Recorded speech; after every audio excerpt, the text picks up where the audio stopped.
there, I'm Christine Dunbar from speechmodification.com, and this is my Smart American Accent training. In this video, we'll look at how to pronounce the noun incite and the verb incite. So even though these are not spelled the same, they do have the same sounds in the word. They aren't pronounced exactly the same because they have different rhythms. So in incite, the noun, we have first syllable stress. The in is longer and the sight is shorter. Incite. In incite, the verb, we have second syllable stress. Sight is longer and in is shorter in this verb version.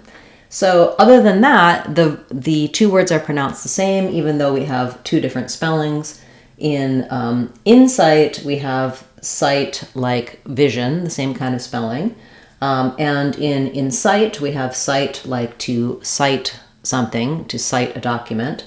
I have also rewritten the word cite here, S-I-T-E, like the site of the event. That also has the same pronunciation as these two versions of cite. So this follows a fairly typical pattern where even though, of course, there are many nouns that are stressed not on the first syllable and many verbs that are stressed not on the second syllable, when we have words that are similar sounds and spelling, but one is a noun and one is a verb, you will sometimes find the noun is stressed on the first syllable and the verb is stressed on the second syllable. I have many videos covering this, and I talk about this in my online courses on my website, speechmodification.com. But some examples would be, for example, we have a record of something. I have no record of it, but I'm going to record my voice.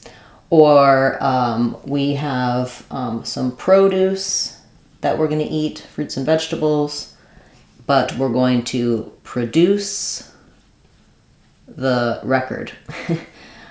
So again, we have that distinction of noun and verb. First syllable stress here and second syllable stress here. This is not true for all nouns and verbs. Some of them are the same syllable stress, some of them are reversed, but it is a pattern to be aware of because, of course, oftentimes people ask me, how do I know which syllable is stressed in a word? Are there any rules? This is one of the patterns you can count on if it is more likely to be stressed on the first syllable as a noun and the second syllable as a verb. Other details for incite and incite, just know that we have the I vowel in both of these, just like in the word in or it. If you have trouble with that vowel, try matching its incite, his students incite, just trying to match that I with other common words that have the I sound. And then the IGH and the I plus E both say this I diphthong, just like in the word I or my, just that's a long gliding I sound. As we use the word incite, as is true for all words that end with the T sound, how we say that T sound is going to depend on what's next. So if I'm just saying it by itself, I'm either going to say a true T, incite, or I might use an unreleased T, incite, where I don't really let that T out. If I'm linking to a vowel, incite about, then that T is going to turn into a flap. If I'm linking to a consonant, incite that, I'm going to use that unreleased stop T. You can learn more about how we say T in the middle and ends of words, that flap T, the stop T, and the true T, in our videos for that here on the channel, as well as in our Sounds of English course on speechmodification.com. I'll walk you through those T sounds, as well as all of the vowel sounds and consonant sounds of English, to help you build a strong foundation to pronounce any word you like confidently and easily in American English. That's our Sounds of English course, and you can find it on our website, speechmodification.com.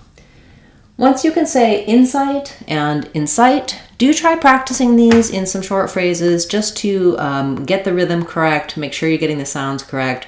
You may find that one or the other rhythm seems more natural to you, and you may need to practice the other one to be able to use it correctly. Pairing that with the meaning of using the words in a phrase can be helpful for remembering. So for example, did you have any insights about this pronunciation? I need your insight on this. The students incited violence when they used harsh terms. We want to try to avoid inciting violence among the population. Okay, thank you so much for watching this video, for your comments, for liking, sharing. All of those things help the channel to grow, and I truly appreciate your support. I'll be back on Friday with a Fluency Friday video. Saturday, we'll have our live question and answer class here on the channel where you can type your questions in the chat and I'll answer them for you live. And on Sunday, we'll have our special Sunday where we go a little more in depth on a topic related to English pronunciation, speaking fluently in English, American accent, and other topics. Feel free to leave comments and questions. I'll get back to you with answers. Looking forward to seeing you in our next class. I'm Christine Dunbar from speechmodification.com. Remember, if you want to sound like a native speaker, you can do it. speechmodification.com. Bye, everyone.